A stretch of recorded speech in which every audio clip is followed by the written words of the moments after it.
काफी बेरत लाल सेवियां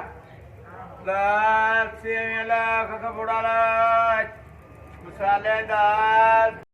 ये फोटो क्यों बनाउण डे जे भाई? डर गया था, घबरा गया था। यह मेरी दुकानदारी है, ये मैं बच्चे पालना वा, तो जो किराया बिल ये वो सब कुछ हांडी रोटी का भी ये सिलसिला चलता मेरा।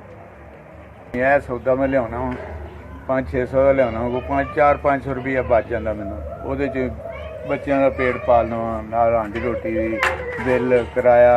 इस तरह मेरा शुक्र अल्लाह का कि मेरा वक्त पास होंदा पिया। वो बड़ी करम नवाजी है, यही दुकानदारी है मेरी।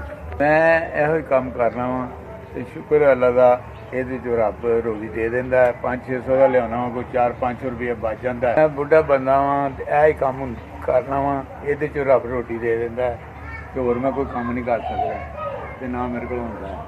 ये साइकिल तो मैं ले फिरना वा तो गुजारा होंदा है।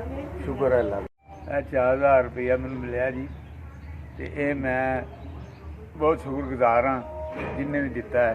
उसका रब भला करे, उन्होंने बच्चों तंदुरुस्ती देवे, उन्होंने बहुता देवे, कारोबार बरकत पावे, इजाफा रिजक में इजाफा करे, अल्लाह तंदुरुस्ती देवे, वो बच्चों उन्होंने हर बीमारी तो महफूज रखे। तो ये मैं घर को खर्चा पा देवांगा, तो कोई मैं सौदा ले आवांगा।